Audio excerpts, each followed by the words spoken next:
ಓಂ ಜನ್ಮಾದ್ಯಸ್ಯ ಯತೋನ್ಮಯಾದಿತರತಶ್ಚಾರ್ಥೇಷ್ವಭಿಜ್ಞಸ್ವರಾಟ್ ತೇನೇ ಬ್ರಹ್ಮಹೃದಾಯ ಆದಿಕವಯೇ ಮುಹ್ಯಂತಿ M ಸೂರಯಃ ತೇಜೋ ವಾರಿಮೃದಾಂ ಯಥಾ ವಿನಿಮಯೋ ಯತ್ರ ತ್ರಿಸರ್ಗೋ ಮೃಷಾ ಧಾಮ್ನಾ ಸ್ವೇನ ಸದಾ ನಿರಸ್ತಕುಹಕಂ ಸತ್ಯಂ ಪರಂ ಧೀಮಹಿ ಸೃಷ್ಟಿಸ್ಥಿತ್ಯಪ್ಯಯೇಹ ನಿಯತಿ ದೃಶಿತಮೋ ಬಂಧಮೋಕ್ಷಾಶ್ಚ ಯಸ್ಮಾತ್ ಅಸ್ಯ ಶ್ರೀ ಬ್ರಹ್ಮರುದ್ರ ಪ್ರಭೃತಿ ಸುರನರದ್ವೀಷ ಶತ್ರುವಾತ್ಮಕಸ್ಯ ವಿಷ್ಣೋರ್ವ್ಯಸ್ತಾಃ ಸಮಸ್ತಾಃ ಸಕಲಗುಣನಿಧಿಃ ಸರ್ವದೋಷೋ ವ್ಯಪೇತಃ ಪೂರ್ಣಾನಂದೋ ವ್ಯಯೋ ಯೋ ಗುರುರಪಿ ಪರಮಶ್ಚಿಂತಯೇ ತಂ ಮಹಾಂತಂ ಯಂ ಪ್ರವ್ರಜಂತಮನುಪೇತಮಪೇತಕೃತ್ಯಂ ದ್ವೈಪಾಯನೋ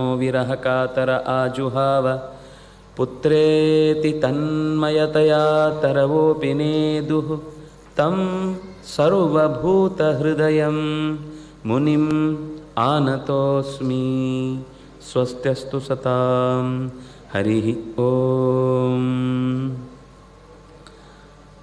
ಸ್ವಯಂಭುವ ಮನುವಿನ ಮಕ್ಕಳ ಕಥೆಯನ್ನು ಹೇಳ್ತಾ ಉತ್ತಾನಪಾದ, ಆಕೂತಿ, ಪ್ರಸೂತಿ ಮತ್ತು ದೇವಹೂತಿ ಹೀಗೆ 3 ಜನರಿಗೆ ಸಂಬಂಧಪಟ್ಟ ಹುಡುಗಿಯರ ಮತ್ತು ಓರ್ವ ಮಗನೆನಿಸಿದ ಉತ್ತಾನಪಾದನ ಚರಿತೆಯನ್ನು ನಿರೂಪಿಸಿದರು. ಅದರಲ್ಲಿ ಇನ್ನು ಮುಂದೆ ಮತ್ತೆ ರುಚಿ ಪ್ರಜಾಪತಿಯ ಮಗನಾದ ಯಜ್ಞನ ಸ್ವಲ್ಪ ವಿಷಯವನ್ನು ಮುಂದೆ 8ನೇ ಸ್ಕಂಧದಲ್ಲಿ ಹೇಳುವವರಿದ್ದಾರೆ.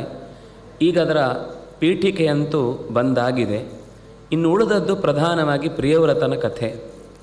ಪ್ರಿಯವ್ರತ ಸಹಜವಾಗಿ ತನ್ನ ಪೌರುಷದಿಂದಲೇ ರಾಜ್ಯವನ್ನು ಆಳ್ತಾ ಇದ್ದವನಿಗೆ ನಾರದರಿಂದ ಅನೇಕ ರೀತಿಯ ಉಪದೇಶಗಳನ್ನು ಕೇಳಿ ಕೇಳಿ ಕೇಳಿ ಸಂಸಾರದ ಮೇಲೆ ಅತ್ಯಂತ ವಿರಾಗ ಬಂದು ಅಧಿಕಾರವನ್ನೆಲ್ಲ ಬಿಟ್ಟು ಸನ್ಯಾಸಕ್ಕೆ ಅಂತ ಹೊರಡುತ್ತಾನೆ.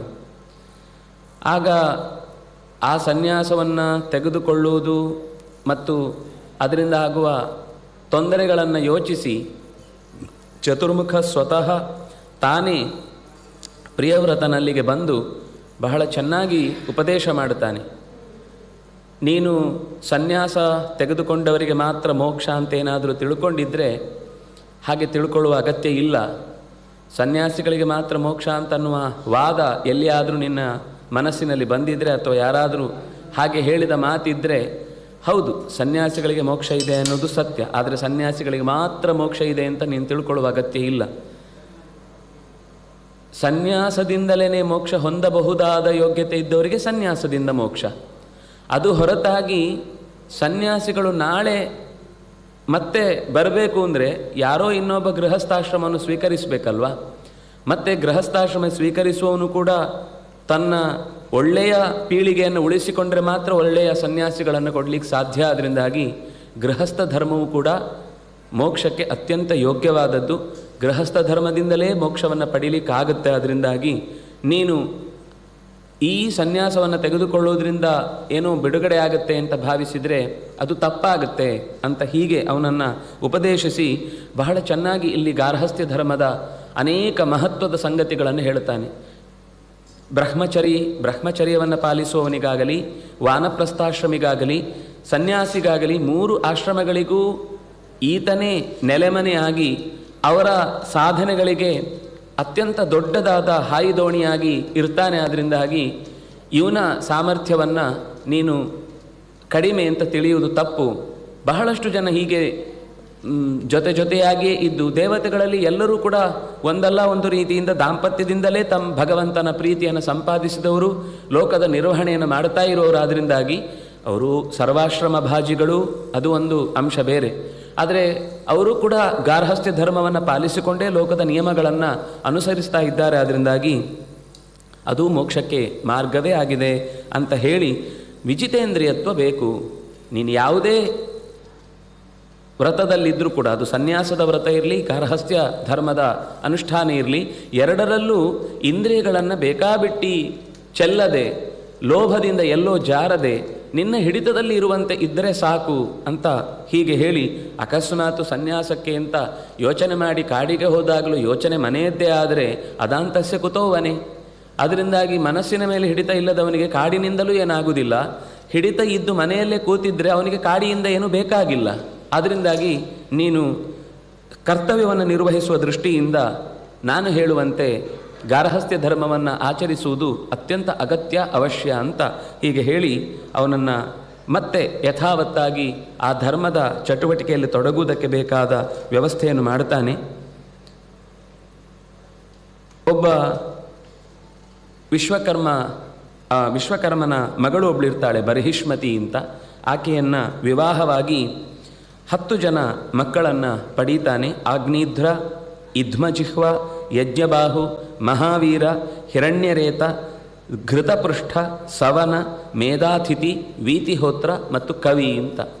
ಇದರಲ್ಲಿ ಕವಿ, ಮಹಾವೀರ, ಸವನ ಅನ್ನುವ 3 ಜನ ಸನ್ಯಾಸಿಗಳಾಗಿ ಅವರು ನಮಗೆ ಈ ಅಂದರೆ ಪ್ರವೃತ್ತಿ ಮಾರ್ಗದಿಂದ ಯಾವುದೇ ಸಾಧನೆ ಮಾಡುವ ಅಪೇಕ್ಷೆ ಇಲ್ಲ, ನಾವು ಪೂರ್ತಿ ನಿವೃತ್ತಿಗೆ ತೊಡಗುತ್ತೇವೆ ಅಂತೇಳಿ ಹೊರಟರು.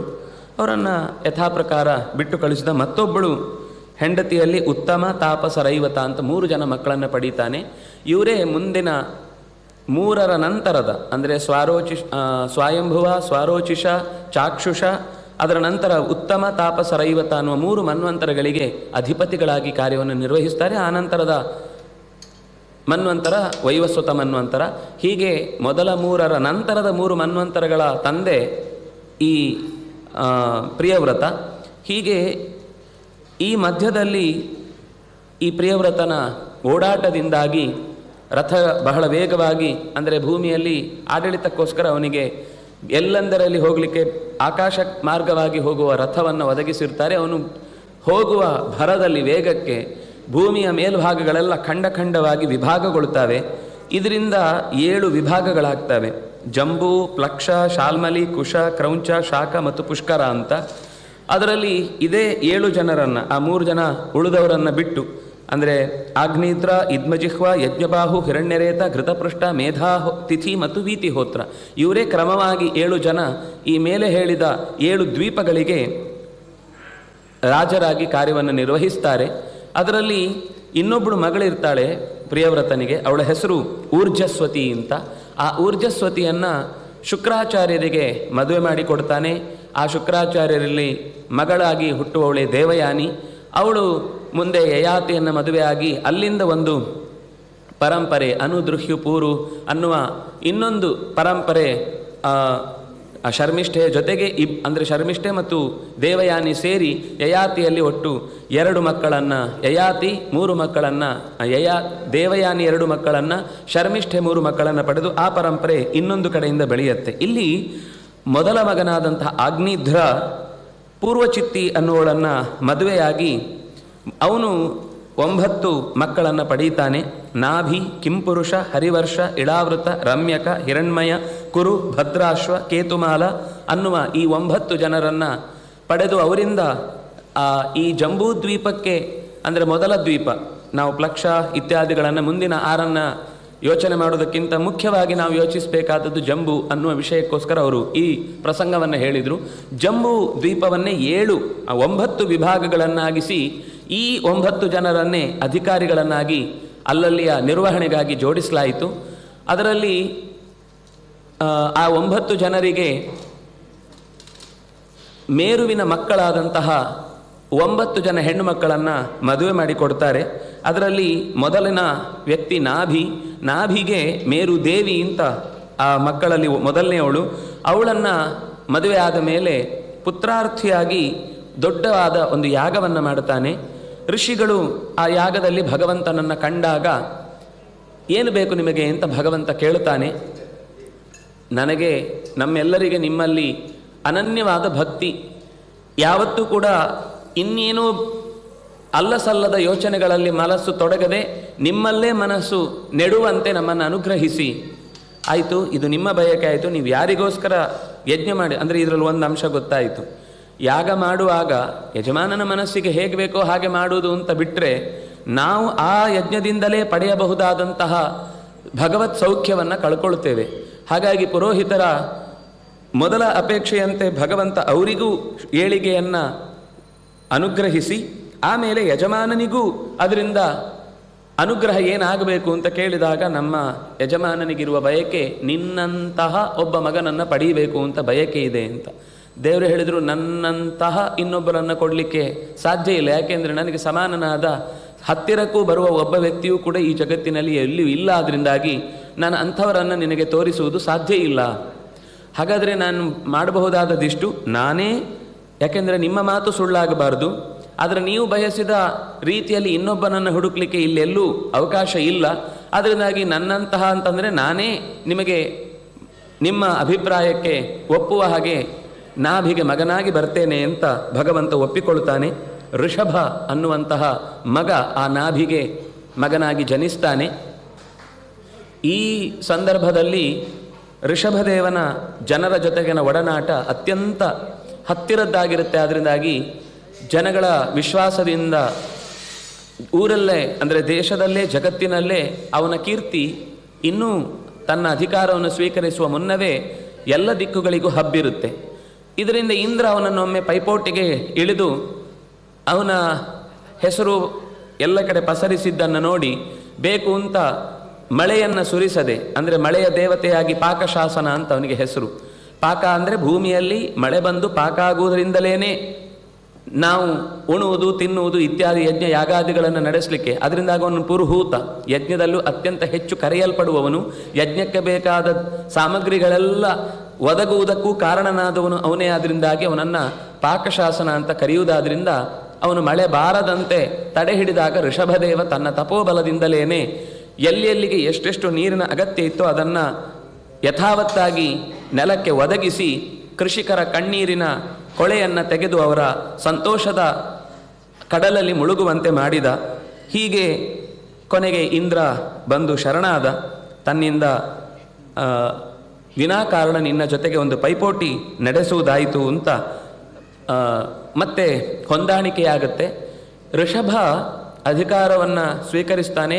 ಅವನ ಶರೀರ ಅನ್ನೋದು ಗಿಡಿದ ಮೋಡದ ಬಣ್ಣದಂತೆ ಇರುತ್ತೆ ಅನ್ನುವ ಕಾರಣಕ್ಕೆ ಅವನನ್ನು, ಅಂದರೆ ಅವನ ಬಣ್ಣ ಕಪ್ಪು ಅಂತ, ಅಂಜನ ಅಂತ ಅನ್ನುವ ಬಣ್ಣ. ಅವನಿಂದ ಪಡುವುದರಿಂದಾಗಿ ಭೂಮಿಯಲ್ಲೂ ಫಲವತ್ತತೆ ಹೆಚ್ಚಿತು. ಅಂದರೆ ಕಪ್ಪು ಮಣ್ಣುವುದು ಫಲವಂತಿಕೆಗೆ ಕಾರಣ, ಅಂದರೆ ಗುರುತು. ಅಂತಹ ಫಲವಂತಿಕೆಯುಳ್ಳ ಮಣ್ಣು ಈತನ ಆಡಳಿತದಿಂದ ಉಂಟಾಗಿ ಭೂಮಿ ಸಮೃದ್ಧವಾಯಿತು ಅನ್ನುವ ಕಾರಣಕ್ಕೆ ಅದನ್ನು ಅಂಜನಾಭ ಅಂತ ಕರೆದರು. ರಾಜ್ಯಭಾರ ನಡೆಯಿತು. ಎಷ್ಟೋ ಲಕ್ಷಗಟ್ಟಲೆ ಕೋಟಿಗಟ್ಟಲೆ ವರ್ಷಗಳ ಕಾಲ ಅವನ ಪ್ರಭಾವದಿಂದಾಗಿ ಭೂಮಿಯಲ್ಲಿ ಒಳ್ಳೆಯ ಋಷಿಮುನಿಗಳ ಅಥವಾ ಸಜ್ಜನರ ಎಲ್ಲರ ಬದುಕಿಗೂ ಕೂಡ ಹಸನಾದ ನಡವಳಿಕೆಯೇ ಒದಗಿ ಬಂತು. ಮುಂದೆ ಋಷಭನಿಗೆ 100 ಜನ ಮಕ್ಕಳಾಗ್ತಾರೆ. ಅವನಿಗೆ ಜಯಂತಿ ಅನ್ನುವಂತಹ ಮಗಳನ್ನು ಇಂದ್ರ ಯಾವಾಗ ಅವನು ಬಂದು ಅವನ ಜೊತೆಗಿನ ಪೈಪೋಟಿಯನ್ನು ತೊರೆದು ಹೊಂದಾಣಿಕೆ ಮಾಡಿಕೊಂಡು ಅದರ ಸಂತೋಷಕ್ಕಾಗಿ ನೆಪಕ್ಕಾಗಿ ತನ್ನ ಮಗಳಾದ ಜಯಂತಿಯನ್ನೇ ಮದುವೆ ಮಾಡಿಕೊಟ್ಟ. ಹೀಗೆ ಋಷಭದೇವ ಜಯಂತಿಯನ್ನು ಮದುವೆಯಾದ ಬಳಿಕ 100 ಮಕ್ಕಳಾದರು. ಭರತ ಮೊದಲನೆಯವನು. ಆ ನಂತರದವರು ಕುಶಾವರ್ತ, ಇಳಾವರ್ತ, ಬ್ರಹ್ಮಾವರ್ತ, ಆರ್ಯಾವರ್ತ, ಮಲಯಕೇತು, ಭದ್ರಸೇನ, ಇಂದ್ರಸ್ಪೃಕ್, ವಿದರ್ಭ ಮತ್ತು ಕೀಕಟ ಅನ್ನುವ ಇಷ್ಟು ಜನ ಅವನಿಗೆ, ಅಂದರೆ ಆ 100 ಜನರಲ್ಲಿ ಮೊದಲನೆಯವನು ಭರತ ಅಂತ ಬಿಟ್ಟರೆ ನಂತರದ 9 ಜನ ಇವರು. ಇದರ ನಂತರ ಮತ್ತೆ 9 ಜನ ವಿಶಿಷ್ಟವಾದ, ಮುಂದೆ 11ನೇ ಸ್ಕಂದದಲ್ಲಿ ಇವರನ್ನು ಉಲ್ಲೇಖ ಮಾಡ್ತಾರೆ. ಜಾಯಂತೆಯ ಉಪಾಖ್ಯಾನ ಅಂತ ನಾವು ಕೇಳುವಂಥದ್ದು. ಆ 9 ಜನರು ಕವಿ, ಹರಿ, ಅಂತರಿಕ್ಷ, ಪ್ರಬುದ್ಧ, ಪಿಪ್ಪಲಾಯನ, ಆವಿರ್ಹೋತ್ರ, ದ್ರುಮಿಳ, ಚಮಸ ಮತ್ತು ಕರಭಾಜನ ಅನ್ನುವ 9 ಜನ ಅವರು ಅವಧೂತರಾಗಿ ಅಧಿಕಾರದ ಅಪೇಕ್ಷೆ ಇಲ್ಲದೆ ದೂರ ಉಳಿದ್ರು. ಅಲ್ಲಿಗೆ 19 ಜನರಾಯಿತು.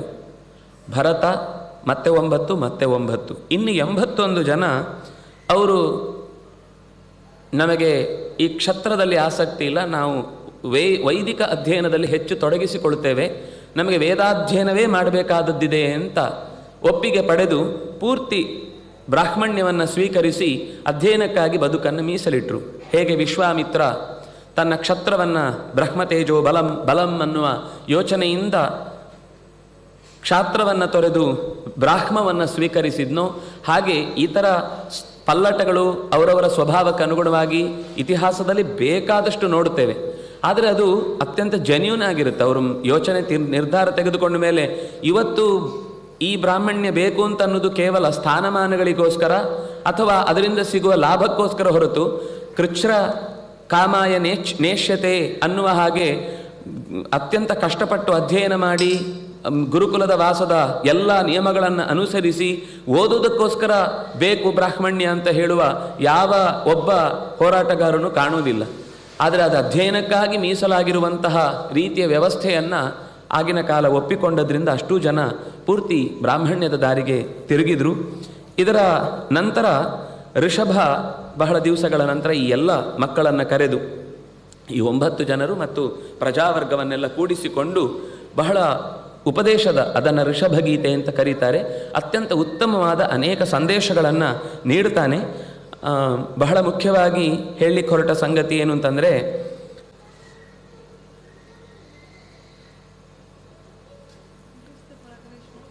ದೇವರನ್ನು ಪರಿಚಯಿಸುವವನು ಅಂದರೆ ತುಂಬ ಸಂಗತಿಗಳಿವೆ, ನಾನು ಕೆಲವು ಮುಖ್ಯವಾದ ಸಂಗತಿಗಳನ್ನು ಮಾತ್ರ ಸ್ಪರ್ಶಿಸ್ತಾ ಇದ್ದೇನೆ.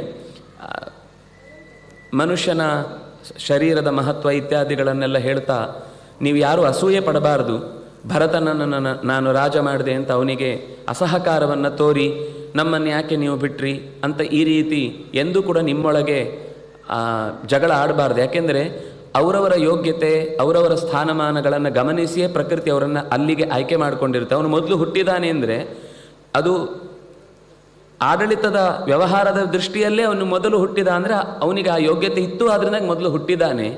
ಇದು ಈ ರೀತಿ ಒಂದು ದೇವತೆಗಳ ಉಪಾಸನೆಯಲ್ಲಿ ಹೈರಾರ್ಕಿಗಳು ಏನೇನಿದೆ ಅದನ್ನೆಲ್ಲ ನಾವು ಸರಿಯಾಗಿ ಅರ್ಥ ಮಾಡಿಕೊಳ್ಬೇಕು. ಆಯಾ ಮಾನಗಳಿಗೆ ಯೋಗ್ಯವಾದಂತಹ ರೀತಿಯಲ್ಲಿ ನಾವು ಅಧಿಕಾರವನ್ನು ಹಂಚಿದರೆ ವ್ಯವಸ್ಥೆ ಅನ್ನೋದು ಚೆನ್ನಾಗಾಗುತ್ತೆ ಅಂತ ಇಷ್ಟು ಹೇಳಿ ದೇವರ ಬಗ್ಗೆ ಚೆನ್ನಾಗಿ ತಿಳ್ಕೊಳ್ಬೇಕು ಅಂತ ಹೇಳಬೇಕು ಅಂತ ಹೇಳುವಾಗ ನಾನು ನಿಮಗೆ ಮಕ್ಕಳ ಉದ್ದೇಶದಿಂದ ಹೇಳ್ತಾ ಇದ್ದೇನೆ ಅನ್ನೋದನ್ನು ಒಂದು ಪಾಠದ ರೂಪ ತೋರಿಸ್ತಾ ಒಂದು ಮಾತು ಹೇಳ್ತಾನೆ. ತಂದೆಯಾದವನು ಅಥವಾ ತಾಯಿಯಾದವಳು ಅಥವಾ ಗುರುವಾದವರು ಅಥವಾ ಬಂಧುವಾದವನು ಅಥವಾ ಮಿತ್ರನಾದವನು ಯಾರೇ ಆದರೂ ಕೂಡ ಅವನನ್ನು ಭಗವಂತನ ಕಡೆಗೆ ಸಾಗುವ ಮಾರ್ಗದಲ್ಲಿ ಅವನನ್ನು ಜೋಡಿಸಬೇಕು. ಅಕಸ್ಮಾತ್ ದೇವರಿಗಿಂತ ಅವನ ಯೋಚನೆಯನ್ನು ಬೇರೆ ಕಡೆಗೆ ಸೆಳೆಯುವವನಾಗಿದ್ದರೆ ಅವನು ಗುರು ಅನ್ನುವ ಸ್ಥಾನದಲ್ಲಿದ್ದರೂ ಅವನಲ್ಲಿ ಗುರುತ್ವ ಇಲ್ಲ. ಜನನೀನ ಸಾಸ್ಯಾತ್ ಗುರುರ್ನ ಸಸ್ಯಾತ್ ದೈವಂನ ಸಸ್ಯಾತ್. ಕೊನೆಗೆ ಎಲ್ಲಿವರೆಗೆ ಅಂದರೆ ಯಾವುದಾದ್ರೂ ಒಂದು ದೇವತಾ ಶಕ್ತಿಯೇ ನಿಮಗೆ ಉಪದೇಶ ಮಾಡುವಾಗ ದೇವರನ್ನು ನೀನು ಯೋಚಿಸತಕ್ಕದ್ದಲ್ಲ, ನಾನು ಹೇಳಿದ ಹಾಗೆ ಕೇಳಬೇಕು ಅಂತ ಏನಾದರೂ ನಿಮಗೆ ಉಪದೇಶ ಮಾಡಿತು ಅಂದರೆ ಆ ದೈವದ ಬಗ್ಗೆಯೂ ತಲೆಗೆಡಿಸ್ಕೊಳ್ಬೇಕಾಗಿಲ್ಲ. ಇರಲಿ, ಅದು ಅದು ಎಲ್ಲಿರುತ್ತೋ ಅಲ್ಲಿರಲಿ, ನೀವು ವಿರೋಧಿಸಬೇಡಿ, ಅದರ ಆ ಮಾತಿಗೆ ನೀವು ತಲೆ ಕೊಡಬೇಡಿ.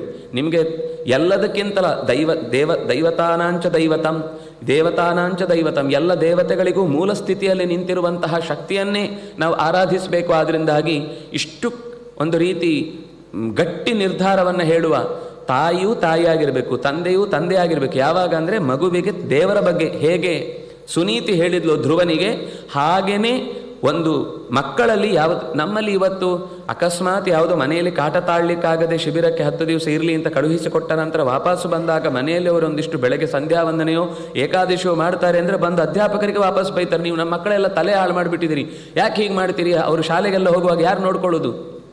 ಅಂದರೆ ಇದು ನಮ್ಮ ಮಹತ್ವವನ್ನು ತಿಳಿಯದೆ ನಾವು ಮಾಡುವಂತಹ ತಪ್ಪುಗಳು. ನಮಗೆ ದೊಡ್ಡವರು ಕೊಟ್ಟ ಪರಂಪರೆಯನ್ನು ವಿದ್ಯಾರ್ಥಿಗಳು ಚೆನ್ನಾಗಿ ತಲೆಯಲ್ಲಿ ಇಟ್ಟುಕೊಂಡಿದ್ರೆ ಮುಂದೆ ಯಾವತ್ತೂ ಕೂಡ ದಾರಿ ತಪ್ಪುವುದಿಲ್ಲ. ಇಲ್ಲಿ ಬೈದವರು ಆಮೇಲೆ ನಾಳೆ ಹೋದಲ್ಲಿ ಎಲ್ಲೋ ದೂರ ಹೋಗಿಯೇ ಬಿಟ್ಟ ಮೇಲೆ ಆಮೇಲೆ ಬೇಸರ ಮಾಡಿಕೊಂಡು ನಮ್ಮ ಮಕ್ಕಳು ನಮ್ಮ ಹೇಳಿದ ಹಾಗೆ ಕೇಳ್ತಿಲ್ಲ ಅಥವಾ ನಮ್ಮ ದಾರಿಯಲ್ಲಿಲ್ಲ, ಮನೆಯ ಪರಂಪರೆ ಎಲ್ಲವನ್ನು ಬಿಟ್ಟಿದ್ದಾರೆ. ಕಾರಣ ಅವರಲ್ಲ, ಕಾರಣ ನಾವೇ ಆಗ್ತೇವೆ. ಅದರಿಂದಾಗಿ ಚಿಕ್ಕ ಸ್ಥಿತಿಯಲ್ಲೇ ಇರುವಾಗ ಕೌಮಾರೇ ಆಚರೇತ್ ಪ್ರಾಜ್ಞ ಮುಂದೆ ಪ್ರಹ್ಲಾದ ಹೇಳುವ ಮಾತು. ಅದರಿಂದಾಗಿ ಮಗುವಿದ್ದಾಗಲೇ ಅದು ಉಪನ್ಯಾಸ ಕೇಳದೆ ಇದ್ರೂ ತೊಂದರೆ ಇಲ್ಲ, ಆ ಪರಿಸರದಲ್ಲಿ ಎಲ್ಲೋ ಕಿವಿಗೆ ಬಿದ್ದರೂ ಸಾಕು, ಎದುರುಗಡೆ ಕೊಡಬೇಕಾಗಲಿ, ಎಲ್ಲೋ ಓಡಾಡ್ತಾ ಇರಲಿ, ಕಿವಿಗೆ ಬೀಳುತ್ತೆ. ನೀವು ಇಲ್ಲ ಅದನ್ನು ಕೇಳಲಿಕ್ಕೆ ಸ್ಥಾನಕ್ಕೆ ಮೊದಲು ನಾವು ಹೋಗಬೇಕು, ನಾವು ಹೋಗೋದ್ರ ಜೊತೆಗೆ ಮಕ್ಕಳನ್ನು ಕರ್ಕೊಂಡು ಹೋಗಬೇಕು. ಅಲ್ಲಿ ಬೇಕಾದರೂ ಅವರು ಹೋಮ್ವರ್ಕ್ ಮಾಡ್ಕೊಳ್ಳಿ, ಇನ್ನೇನೋ ಕೆಲಸ ಮಾಡ್ಕೊಳ್ಳಿ, ಎಲ್ಲೋ ದೂರದಲ್ಲಿ ಏನೋ ಮಾತಾಡ್ಕೊಳ್ಳಿ, ಏನಾದರೂ ಮಾಡಲಿ, ಉಪನ್ಯಾಸಕಾರರಿಗೆ ತೊಂದರೆ ಆಗದಿದ್ದರೆ ಸಾಕು, ಎಲ್ಲೋ ದೂರದಲ್ಲಿ ಸದ್ದು ಅವರ ಕಿವಿಗೆ ಬಿದ್ದರೆ ಸಾಕು, ಖಂಡಿತ ಸಂಸ್ಕಾರ ಬರುತ್ತೆ. ಅದರಿಂದಾಗಿ ಮಕ್ಕಳನ್ನು ಚಿಕ್ಕಂದಿನಲ್ಲೇ, ಅದರಿಂದಾಗಿ ತಂದೆಯಾಗಿ ತಾಯಿಯಾಗಿ ಮಕ್ಕಳಿಗೆ ದೇವರ ಬಗ್ಗೆ ತಿಳಿಸದೇ ಹೋದರೆ ತನ್ನ ಸ್ಥಾನಕ್ಕೆ ಅವನು ಚ್ಯುತಿ ತಂದುಕೊಂಡ ಹಾಗೆ.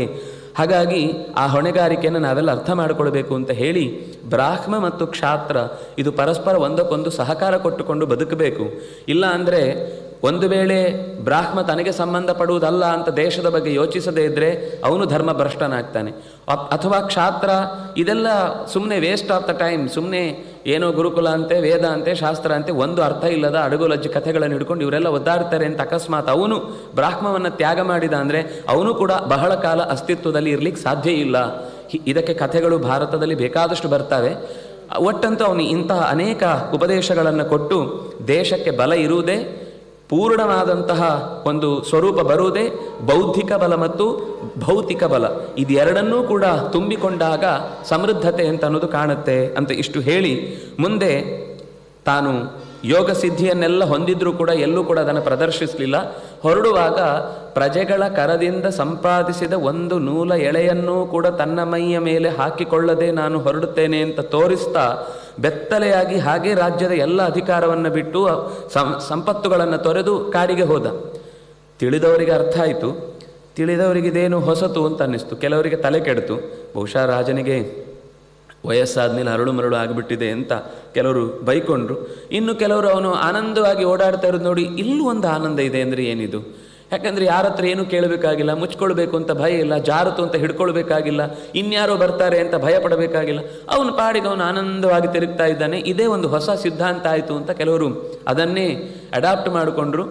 ಆದರೆ ಅದರ ಮಧ್ಯದಲ್ಲಿ ಅವನು ಆಶ್ಚರ್ಯ ಅಂದರೆ ನಮಗೊಂದು ಕರ್ನಾಟಕಕ್ಕೆ ವಿಶಿಷ್ಟವಾದ ಸಂಗತಿ, ಅತ್ತ ಎಲ್ಲೋ ಇದ್ದವನು ಹುಡುಕಿಕೊಂಡು ನೇರವಾಗಿ ನಾವು ಕೊಲ್ಲೂರಿನ ಹತ್ತಿರದ 36 ಕಿಲೋಮೀಟರ್ ದೂರದಲ್ಲಿರುವ ಕುಟಚಾದ್ರಿ ಅಂದರೆ ಇವತ್ತು ನಾವು ಕೊಡಚಾದ್ರಿ ಅಂತ ಕರೆಯುವ ಪ್ರದೇಶದಲ್ಲಿ ಬಂದು ಓಡಾಡಿಕೊಂಡಿದ್ದ.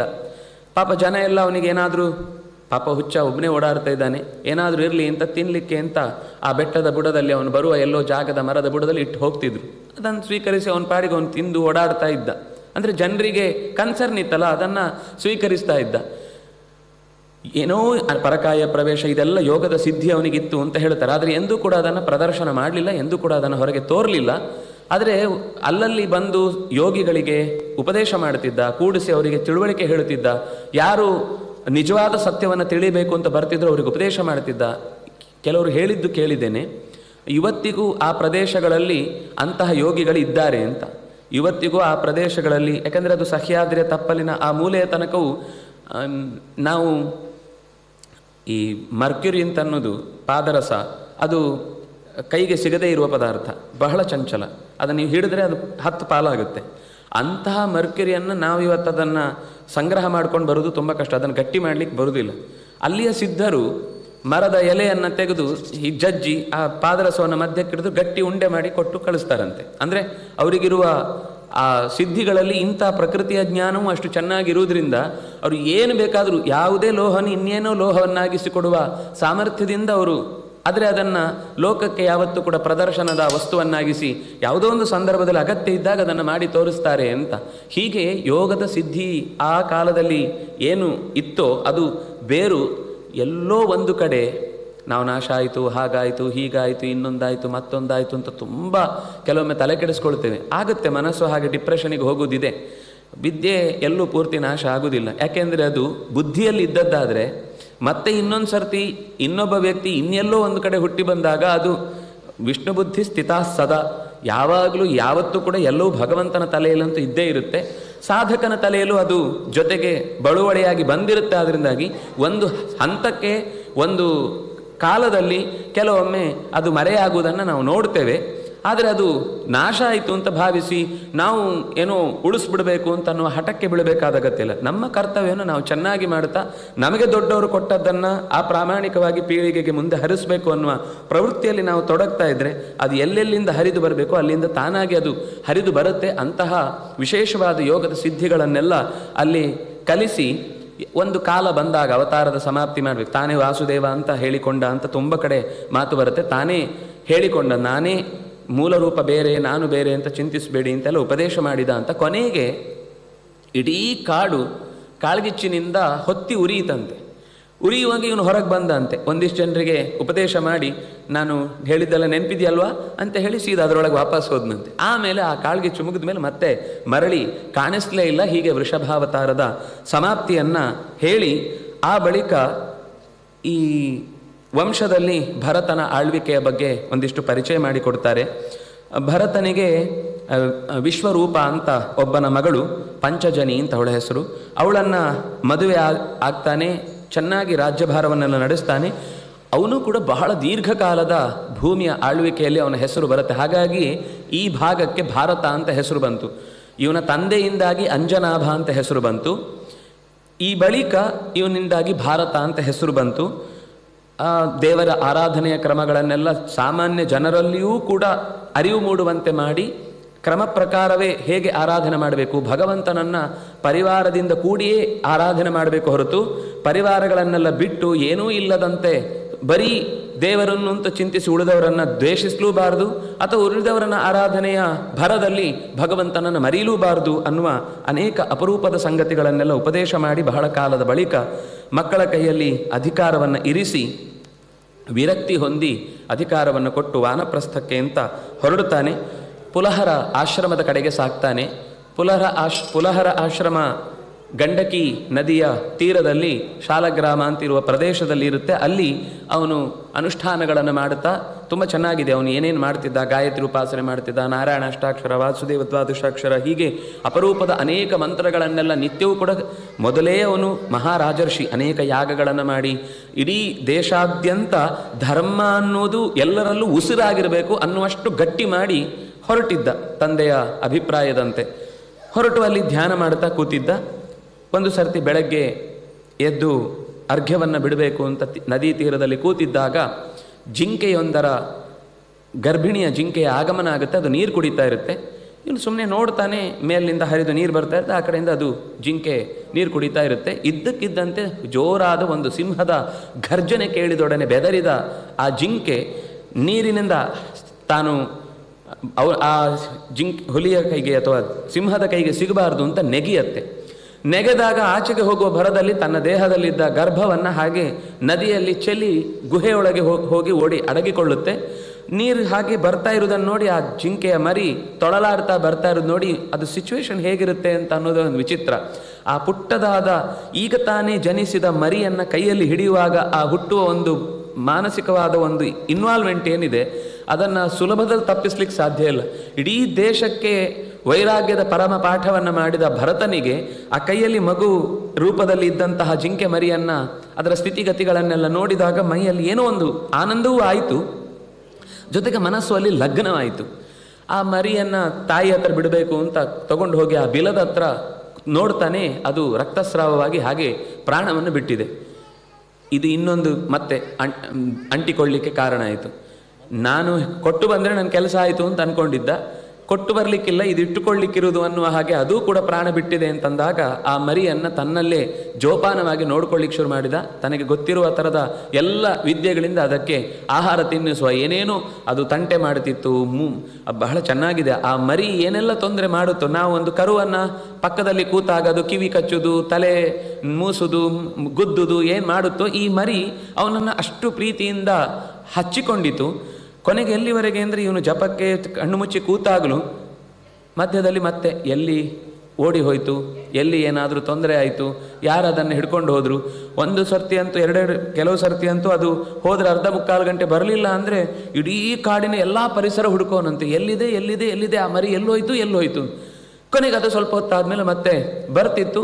ಹೀಗೆ ಈ ಆಶ್ರಮದಲ್ಲಿ ಅವನಿಗೆ ಒಬ್ಬನೇ ಅಂತ ಅಂದ್ಕೊಂಡವನಿಗೆ ಇದೊಂದು ಪಾಸಾಡಿ ಥರ ಎಲ್ಲ ಕಡೆಗೆ ಓಡಾಡಿಕೊಂಡು ಬರಲಿಕ್ಕೆ ಒಂದು ಸಹಾಯಕ ರೀತಿ ಇತ್ತು. ಇವನು ಹುಲ್ಲು ತರಲಿಕ್ಕೆ ಹೋದರೆ ಅದರ ಜೊತೆಗೆ ಇರ್ತಿದ್ದ. ದರ್ಭೆಯೋ ಹೂವೋ ಹಣ್ಣೋ ಸಮಿಧೆಯೋ ಏನು ತರಲಿಕ್ಕೆ ಹೋದರೂ ಅವನ ಜೊತೆಗೇ ಇರಬೇಕದು. ಅದು ಬಿಟ್ಟು ಅವನಿಗೆ ಬದುಕಲಿಕ್ಕೆ ಗೊತ್ತಿಲ್ಲ ಅನ್ನುವಷ್ಟು ಅದನ್ನು ಹಚ್ಚಿಕೊಂಡ. ಕಾಲ ಬಂತು, ದೇಹತ್ಯಾಗ ಮಾಡುವಂಥ ಕಾಲ ಬಂದಾಗಲೂ ಆ ಕೊನೆಯ ಕಾಲದಲ್ಲೂ ಅವನಿಗಿದ್ದ ಯೋಚನೆ ದೇವರನ್ನೇ ಮರೆತು ಬಿಟ್ಟ ಹಾಗೆ. ಆ ಹೊತ್ತಿಗೆ ದೇವರು ನೆನಪಾಗಲಿಲ್ಲ, ಯಾಕೆಂದರೆ ಬಹಳ ದಿವಸದಿಂದ ಸಂಘ ಯಾವುದಿರುತ್ತೋ ಅದೇ ಅವನ ಯೋಚನೆಯಲ್ಲಿ ಬರುತ್ತೆ ಅನ್ನುವ ಹಾಗೆ ಯಂ ಯಂ ವಾಪಿ ಸ್ಮರನ್ ಭಾವಂ ತ್ಯಜತ್ಯಂತೆ ಕಳೇಬರಂ ತಂತಮೇವೈತಿ ಕೌಂತೆಯ ಸದಾ ತದ್ಭಾವ ಭಾವಿತಃ. ಅದೇ ಭಾವದಿಂದ ಅವನು ಪ್ರಾಣವನ್ನು ಬಿಟ್ಟು, ಅಯ್ಯೋ ನಾನು ಸತ್ತರೆ ಈ ಜಿಂಕೆಯನ್ನು ನೋಡಿಕೊಳ್ಳುವವರು ಯಾರೂ ಅಂದ್ಕೊಂಡು ಸತ್ತ. ಮತ್ತೆ ಯಥಾ ಪ್ರಕಾರವಾಗಿ ಪೂರ್ವಜನ್ಮದ ಸಂಸ್ಕಾರದ ಜಾತಿ ಸ್ಮೃತಿಯಿಂದಾಗಿ ಜಿಂಕೆಯಾಗಿಯೇ ಹುಟ್ಟಿದ. ಆದರೆ ದೈವ ಅನುಗ್ರಹ, ಮಾಡಿದ ಕೆಲಸಗಳು ಯಾವತ್ತೂ ವ್ಯರ್ಥ ಆಗುವುದಿಲ್ಲ ಅನ್ನುವ ಹಾಗೆ ಎಲ್ಲ ನೆನಪಿತ್ತು. ಆದರೆ ವ್ಯಥೆ ಹುಟ್ಟಿತು. ನಾನು ಆ ಕೊನೆ ಕಾಲಕ್ಕೆ ದೇವರನ್ನು ನೆನಪಿಸಿಕೊಳ್ಳದೆ, ಯಾಕೆಂದರೆ ಜಿಂಕೆ ಶರೀರದಲ್ಲಿ ಬಂದ ಮೇಲೆ ಗೊತ್ತಾಯ್ತಿದ್ರೆ ಇತಿಮಿತಿ. ಮನುಷ್ಯನಾಗಿದ್ದಾಗ ಎಷ್ಟೆಲ್ಲ ಚಟುವಟಿಕೆ ಮಾಡ್ಬೋದಿತ್ತು, ಎಷ್ಟೆಲ್ಲ ಕರ್ತವ್ಯ ನಿರ್ವಹಿಸ್ಬೋದಿತ್ತು. ಇದು ಏನು ಮಾಡಲಿಕ್ಕಾಗದ ಬೆದರಿ ಬೆದರಿಯೇ ಬದುಕಬೇಕು. ಅಂದರೆ ಪ್ರಾಣಿಗಳಿಗೆ ಹುಟ್ಟುತ್ತಲೇ ಜೊತೆಗೇ ಭಯವೂ ಹುಟ್ಟಿಕೊಂಡಿರುತ್ತೆ. ಹಾಗಾಗಿ ತುಂಬ ಭಯಪಡುವ ಸಹಜ ಸ್ವಭಾವ. ಹಾಗಾಗಿ ಯಾವುದನ್ನು ಧೈರ್ಯವಾಗಿ ಮಾಡಲಿಕ್ಕಿಲ್ಲ. ಆದರೆ ಒಳಗಿನಿಂದ ಭಗವಂತನ ಸ್ಮರಣೆ ಇತ್ತು. ಅದರಿಂದಾಗಿ ಕೃಷ್ಣ ಧ್ಯಾನ ಮನುಸ್ಮರಂ, ಕೃಷ್ಣನನ್ನು ನಿರಂತರ ಸ್ಮರಿಸ್ತಾ ಆಹಾರ ದೇಹಕ್ಕೆ ಉಳಿಸಿಕೊಳ್ಳಿಕ್ಕೆ ಎಷ್ಟು ಬೇಕೋ ಅಷ್ಟೇ ತಿಂದು ವ್ರತದಲ್ಲೇ ಇತ್ತಂತೆ. ಆಗಲೂ ಸಾಯಲಿಕ್ಕೆ ಇದು ಕೊಟ್ಟದ್ದು ದೇವರೇ, ಸುಮ್ಮನೆ ಇಟ್ಕೊಂಡಿತ್ತು. ಆದರೆ ಯಾವಾಗ ದೇಹ ತೊರೆಯಬೇಕು ಅಂತ ಅನ್ನುವ ಒಂದು ಕಾಲ ಬಂತು ಅಂತ ಗೊತ್ತಾಯಿತು, ಯಾವ ಪ್ರದೇಶದಲ್ಲಿ ತಾನು ಮೊದಲು ಗಂಡಕಿಯಲ್ಲಿ ಧ್ಯಾನ ಮಾಡ್ತಾ ಇದ್ನೋ ಅದೇ ಪ್ರದೇಶಕ್ಕೆ ಹೋಗಿ ಅಲ್ಲೇ ನದಿಯಲ್ಲಿ ತನ್ನ ಪ್ರಾಣವನ್ನು ತೊರೆಯಿತು. ಹೀಗೆ ತೊರೆದ ಬಳಿಕ ಮತ್ತೆ ಆಂಗಿರಸ ಗೋತ್ರದ ಅಲ್ಲಿ ಬಂದ ಒಬ್ಬ ಋತ್ವಿಜನ ಮನೆಯಲ್ಲಿ ಇದೇ ಭರತ ಮತ್ತೆ ಹುಟ್ಟಿ ಬಂದ. ಅಲ್ಲಿ ಹೆಸರು ಹೇಳುವುದಿಲ್ಲ, ಅವನೇ ಭರತ ಹುಟ್ಟಿ ಬಂದ ಅಂತ. ಅವನಿಗೆ 2 ಹೆಂಡಂದಿರು ಆ ಬ್ರಾಹ್ಮಣನಿಗೆ. ಮೊದಲನೇ ಹೆಂಡತಿಯಲ್ಲಿ 9 ಜನ ಮಕ್ಕಳು, ಎರಡನೇ ಹೆಂಡತಿಯಲ್ಲಿ ಅವಳಿ ಜವಳಿ ಮಕ್ಕಳು, 1 ಹೆಣ್ಣು 1 ಗಂಡು. ಆ ಗಂಡು ಇವನೇ.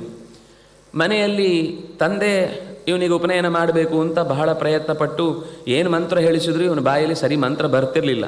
ಉಪನಯನ ಅಂತೂ ಆಗೋಯ್ತು. ಆದರೆ ಇವನಿಗೇನಂದ್ರೆ ಎಲ್ಲ ಹಿಂದಿದ್ದು ನೆನಪಿತ್ತು. ಅದರಿಂದಾಗಿ ಯಾವುದರಲ್ಲೂ ಅಂಟಿಕೊಂಡು ಬಿಡುತ್ತೆ ಅನ್ನೋ ಭಯ. ಯಾವಾಗ ಜಿಂಕೆಯ ಒಂದು ಅಟ್ಯಾಚ್ಮೆಂಟ್ನಿಂದಾಗಿ, ಒಂದು ಜಿಂಕೆ ಅದು ವಸ್ತುತಃ ಅದೇನು ನೋಡಿ, ಸಂಸಾರ ಅಂತ ನಾವು ಹೇಳುವಾಗ ಹೆಂಡತಿ ಮಕ್ಕಳು ಅಂತ ಅಂದ್ಕೊಳ್ತೇವೆ. ಹೆಂಡತಿ ಮಕ್ಕಳೇ ಆಗಬೇಕಾಗಿಲ್ಲ ಸಂಸಾರ ಅಂದರೆ. ಎಷ್ಟೋ ಜನ ಮದುವೆ ಆಗಿರೋದಿಲ್ಲ, ಅವರ ಅಣ್ಣನ ಮಕ್ಕಳನ್ನೋ ತಮ್ಮನ ಮಕ್ಕಳನ್ನೋ ತಂಗಿ ಮಕ್ಕಳನ್ನೋ ನೋಡಿಕೊಂಡು ಇಡೀ ಜೀವನ ಸವಿಸ್ತಾರೆ. ನನ್ನ ಬೇಕಾದಷ್ಟು ಅಂಥದ್ದು ನೋಡಿದ್ದೇವೆ ನಾವು. ಅಂದರೆ ಸಂಸಾರ ಅಂದರೆ ಕೇವಲ ತನ್ನ ಬಾಳ ಸಂಗಾತಿ ಆಗಬೇಕು ಅಂತಿಲ್ಲ, ಯಾವುದೋ ಒಂದನ್ನು ಅಂಟಿಸಿಕೊಂಡು ಅದು ಜೀವಂತ ವಸ್ತುವೂ ಆಗಬೇಕಾಗಿಲ್ಲ. ಎಷ್ಟೋ ಸರ್ತಿ ನಾವು ತೋಟ ಅಥವಾ ಗದ್ದೆ ಅಥವಾ ಯಾವುದೋ ಒಂದು ವಸ್ತುಗಳನ್ನು ಕೂಡ ರಕ್ಷಿಸುವ ಭರದಲ್ಲಿ ನಾವು ಅದರಲ್ಲಿ ಆಸಕ್ತರಾಗಿ ಬಿಟ್ಟರೆ ಸಮ್ಯಕ್ ತತ್ರೈವ ಸರತಿ, ಭಗವಂತನಲ್ಲಿ ಅಪಸರತಿ, ಇದರಲ್ಲಿ ಸಂಸರತಿ. ಅಂತಹ ಸಂಸಾರದ ವ್ಯವಸ್ಥೆಯಲ್ಲಿ ಬಿದ್ದು ಜಡಭರತನಾಗಿ ಹುಟ್ಟಿದಾಗ ಇನ್ನೊಮ್ಮೆ ಈ ಥರದ ಅಟ್ಯಾಚ್ಮೆಂಟಿಗೆ ನಾನು ತಾಗಿಕೊಳ್ಳಬಾರದು ಅಂತ ಯಾವುದನ್ನು ಅಂಟಿಸಿಕೊಳ್ಳದೆ ಎಲ್ಲದಿಂದಲೂ ದೂರನೇ ಇರ್ತಾನೆ. ಇದು ಉಳಿದವರಿಗೆ ಅರ್ಥ ಆಗಲ್ಲ. ದಡ್ಡು ಪೆದ್ದು ಇದಕ್ಕೇನು ಬುದ್ಧಿ ಇಲ್ಲ ಅಂತ ಎಲ್ಲ ತಿರಸ್ಕರಿಸಲಿಕ್ಕೆ ಶುರು ಮಾಡ್ತಾರೆ.